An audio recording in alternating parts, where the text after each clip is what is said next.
Bonjour. Eh ben, on est productif en ce moment. Ah ben, tu vois, il y a des moments comme ça. On va bientôt atteindre la 500e. De la reprise, de la reprise. De la reprise, parce qu'il y en avait 300 avant, t'imagines? Ouais, ben dis donc. Ouais, ça y va, hein. Alors, on fait tout le temps la même chose, mais enfin, ça va. On radote. Ouais. Bon, alors j'aimerais revenir sur une question, là, qui est pas revenir, mais une question qui a été laissée, là, d'un commentaire, là, d'un auditeur, pardon, et qui te demandait, tu te rappelles la personne qui avait été dans la franc-maçonnerie, qui demandait comment se dégager des grégores francs-maçons. Ouais. Et il dit là que, en fait, il s'est converti à l'islam. Oui. Alors, que tu parles des attributs divins comme étant une des solutions pour se dégager. Alors, est-ce qu'il peut faire ce travail autour des attributs divins retrouvés dans le Coran? Ouais, de toute façon, l'islam étant une tradition à part entière, il y a tout ce qu'il faut pour se sortir, se dégager de cette entité-là en question. C'est pas problématique, simplement ça demande une certaine attention, il y a des prières surérogatoires, il y a des choses, et disons, s'il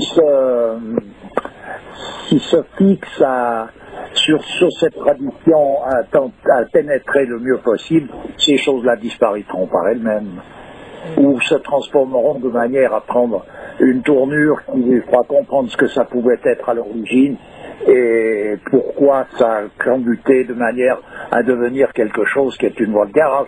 Ça vient tout seul, faut pas se focaliser là-dessus, parce qu'à un moment donné, l'obstacle devient la cible.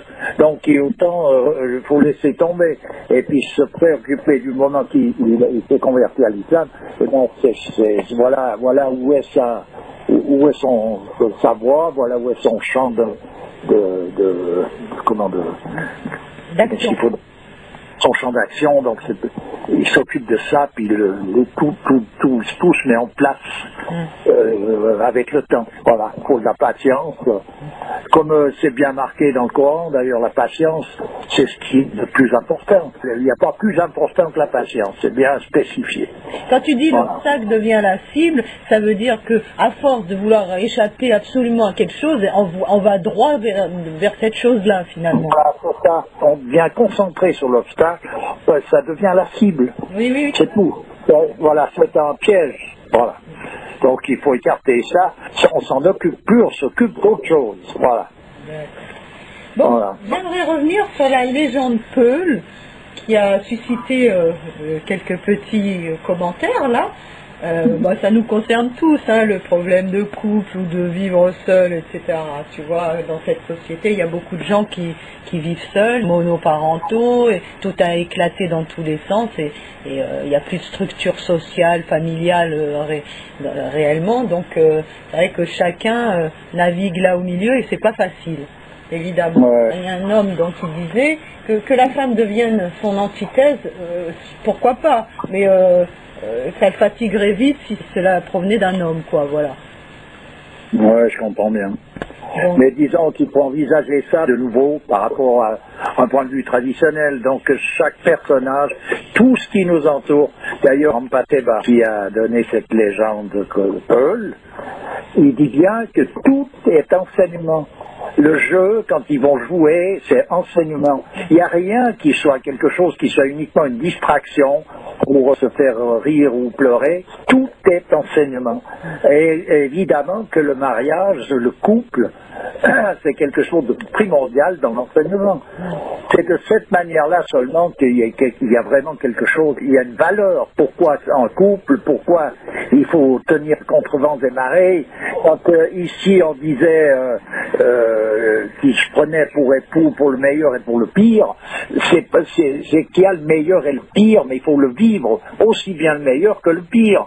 Parce que si on en dit qu'en bouge, c'est qu'on a loupé la commande, ça devient quelque chose de stérile. Voilà. Et là, on doit dans cette stérilité d'une manière systématique, Donc actuellement, qu'est-ce qu'il faut dire? Alors après, les idéaux de tout un chacun... Voilà, c'est ça. Tu veux dire tu veux dire que cet auditeur, en fait, c'est une vue de l'esprit, parce que lui, il a une, comment dire, il donne une faveur à la femme parce que c'est un homme, mais l'enseignement d'un homme ou d'un ami ou même d'un ennemi pourrait être aussi valable que celui d'une compagne. Ben ça, à ce niveau-là, bien sûr. D'ailleurs, il est bien spécifié dans le cadre traditionnel quand on parle de guerre. Il faut arriver, en gagnant une guerre, il faut arriver à ce que le vaincu soit heureux de t'avoir comme vainqueur. Oui, oui. Attention, c'est quelque chose pour essayer de rentrer un petit bout là-dedans. Ça demande donc une posture qui est vraiment quelque chose de merveilleux. Ben, voilà. Ça signifie tout simplement on accorde plus d'importance à la vérité, qui est notre point de mire finalement, plutôt que le fait de vouloir absolument imposer son ego. Tu vois? Ben bien sûr, bien sûr. Et il y a eu individuellement des personnages, même parmi les gens qui ont été vivre dans les colonies, où il y a eu des personnages qui, eux, de par leur nature même, se sont comportés d'une façon où finalement, on pourrait dire que les vaincus étaient heureux de l'avoir comme vainqueur.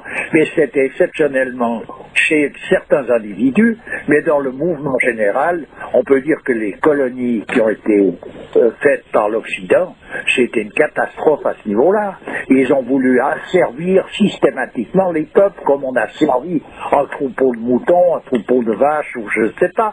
Alors que ces peuples qui sont, eux, d'aplomb, quelqu'un qui est d'aplomb, il n'a servi même pas les animaux.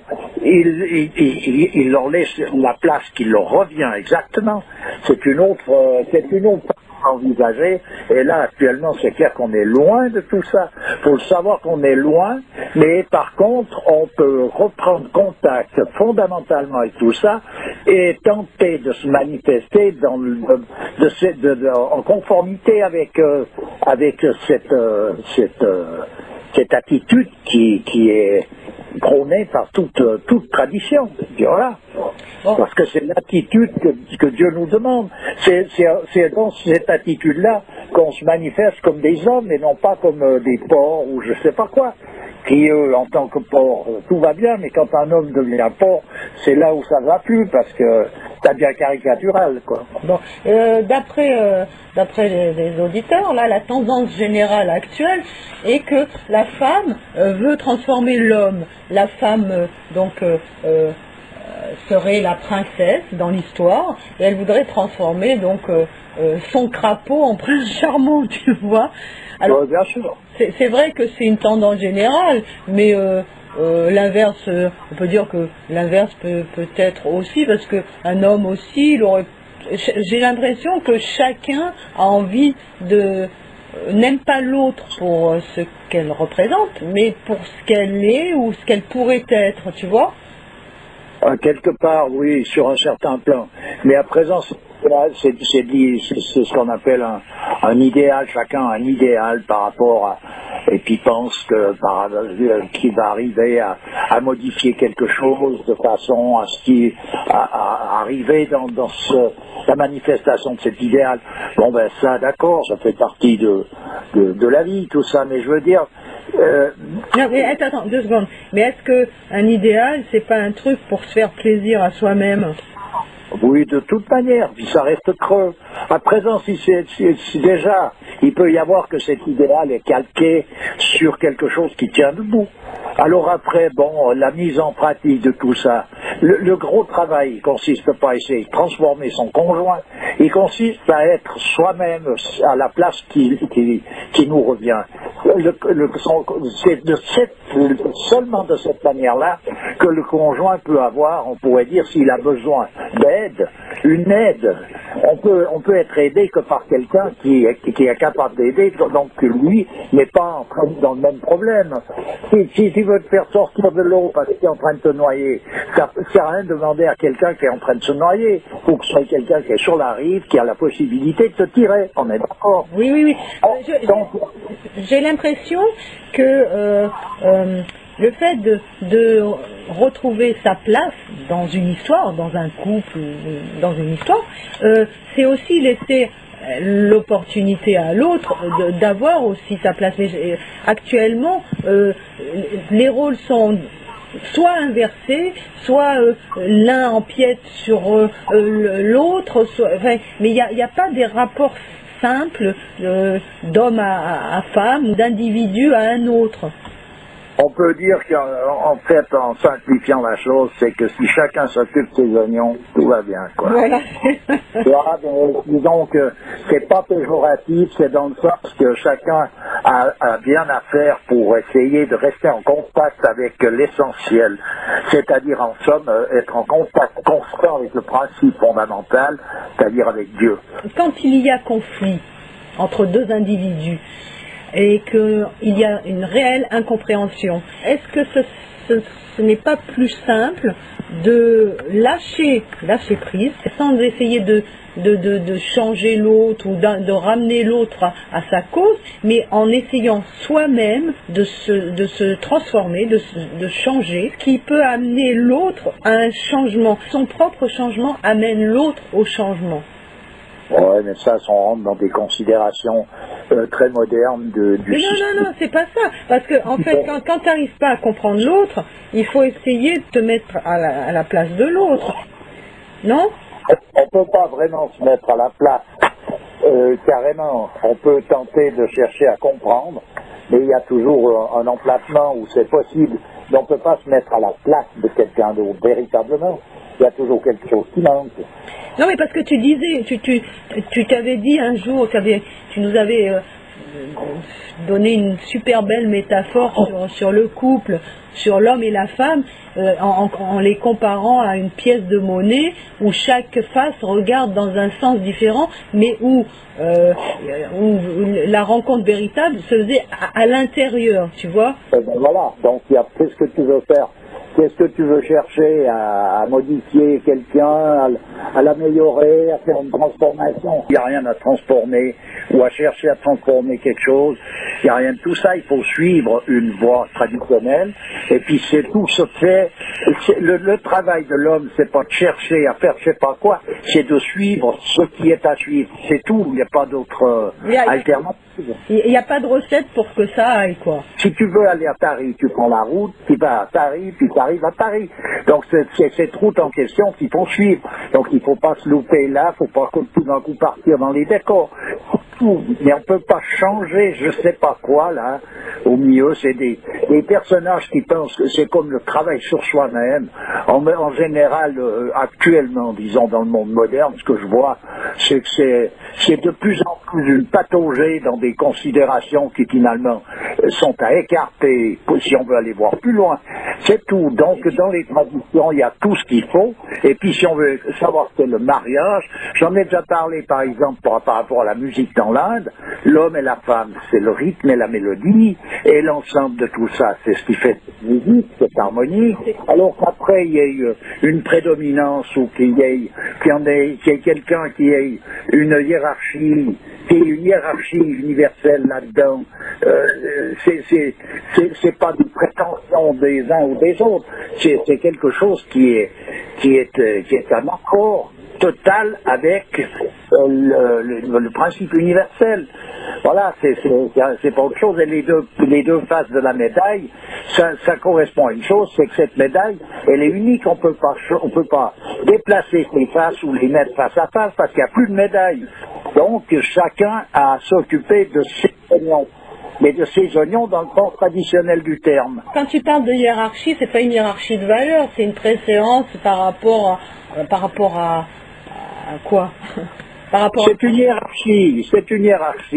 Donc elle existe dans l'univers. Il existe toute une hiérarchie qui n'est pas un passe-droit ou une prétention. Ça n'a rien à voir avec toutes ces choses-là. Ce qu'il y a, c'est qu'il faut tout écarter. Tout virer. Excuse-moi, il faut tout écarter. Toutes ces considérations modernes, psychologiques, de prétention de l'homme, de supériorité, d'infériorité de la femme, faut tout virer parce que c'est que du pipeaux. Il n'y en a pas une de bonne. Si on veut retrouver quelque chose pour aller vraiment à cœur dans une tradition et voir de quelle manière les choses sont à envisager, Là, ça a coupé. Qu'est-ce que tu dis? Comme je dis d'aller voir à cœur, dans la tradition à laquelle on appartient, quelle est la posture que l'on doit avoir pour soi-même. C'est tout ce qu'il y a à faire. Le restant, c'est on se perd dans les rouages. Tu comprends? Puis à présent qu'une femme veut transformer son crapaud en machin, que le crapaud veut transformer sa grenouille en je sais pas quoi, tout ça, bon, c'est bien. Mais je veux dire, il ne faut pas se focaliser là-dessus, quoi. Ou alors rester tout le temps en accord avec... comme j'ai parlé de la pièce de théâtre quand on parlait de la destinée. C'est-à-dire que le talent de l'artiste consiste à s'approcher le plus près possible de la pensée de l'auteur de la pièce de théâtre. Eh bien, le talent de l'homme, et ce qui fait qu'un homme est un homme, c'est qu'il cherche à s'approcher le plus près possible de son créateur. Voilà où est le nerf de la guerre, voilà où se trouvent les solutions, et tout le restant, bon, bah, c'est plus ou moins ceci, cela, puis voilà. Après, on peut en revenir aux légendes. Une légende comme cette légende Peul, la connotation qu'on a de la légende en Occident, elle est souvent erronée. La légende, c'est l'expression même d'un principe, en somme, là, en l'occurrence, mais qui est imagée de manière à ce qu'il puisse être compris par le raisonnement. C'est comme le symbole, en fait. Voilà, c'est un symbole, une légende. Et là, c'est des légendes en question qui sont du solide. C'est pas un idéalisme. Et ces légendes se colportaient de manière orale par les griots. Et c'est eux qui sont détenteurs d'une véritable connaissance. C'est pas rien pour faire joli. C'est une véritable connaissance qui s'exprime de manière à ce qu'elle soit à la portée d'une compréhension toute simple. Et cette simplicité, elle n'est pas une simplicité... C'est pas une simplicité simpliste. Non, c'est quelque chose où on élague toute une espèce de fatras le superflu. De superflu pour en arriver à quelque chose qui est essentiel. Ouais. Et comment dire, les légendes, elles sont fondées un peu par empirisme. On pourrait... Non, parce que l'empirisme, moi je dirais, j'entends, ça dépend sur quel point de vue on va se situer, mais d'un point de vue traditionnel, l'empirisme c'est la science moderne par exemple. Ça c'est de l'empirisme. Ils se veulent sûr de leur coup avec des preuves scientifiques, mais ces preuves scientifiques ça vaut que dalle. Parce qu'il y a des modifications sur le plan universel où tout d'un coup tout ça disparaît de la circulation. Oui, d'accord. Voilà. Donc c'est vraiment des connaissances une base de données de connaissances, quoi. Voilà, c'est une connaissance, c'est immuable. C'est quelque chose de solide qui s'exprime sous des formes qui sont des symboles qui sont accessibles à des mentalités qui sont en rapport avec justement cette façon d'exprimer. Puis voilà. Et au fond, c'est du cousu solide, c'est pas n'importe quoi. Oui. C'est on va mettre sur le même plan que la poésie?